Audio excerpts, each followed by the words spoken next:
Lo mndeni womunye wezisulu uthi usakhungathekile ngalesi senzo sokudutshulwa kwabantu esenzeke endaweni yokucima ukoma eBronkhorstsprui. Ozibonele ngawakhe uthi bebezihlalele kule ndawo ngesikhathi zasebusuku ngesikhathi kugasela wesilisa ongaziwa ededela intululwane yezinhlamvu ebhekise kubantu bebengaphakathi. Uthe lo muntu amfunayo makaphuma waphinda futhi usathi ngoba uyambona ukuthi yaphila wamcedelela futhi wangena wafuna lo omunye futhi uthi makafuna lo omunye futhi azange safuna ukwazi ukuthi udubula ubani ushiya bani wadubula kwasani sekadubula kuphela. Umnikazi wendawo yokucima ukoma uthi namanje amalungu omphakathi asahlalele ovalweni njengoba ingaqala ukwenzeka into efana nalena kule ndawo.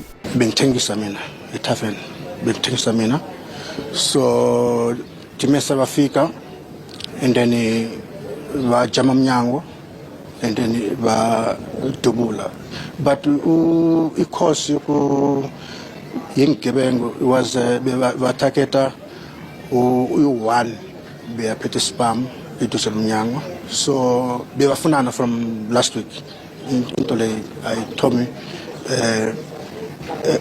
kwenzeka namhlanje. Amaphoyisa asephume umkhankaso wokuthungatha kwabasolwa ababili abasagcwele amathafa. It is reported by witnesses that 2 men known in the community came into the tavern, demanded that one of the patrons hand over his licensed firearm. A shot went off, and when patrons started running outside, the suspect fired randomly.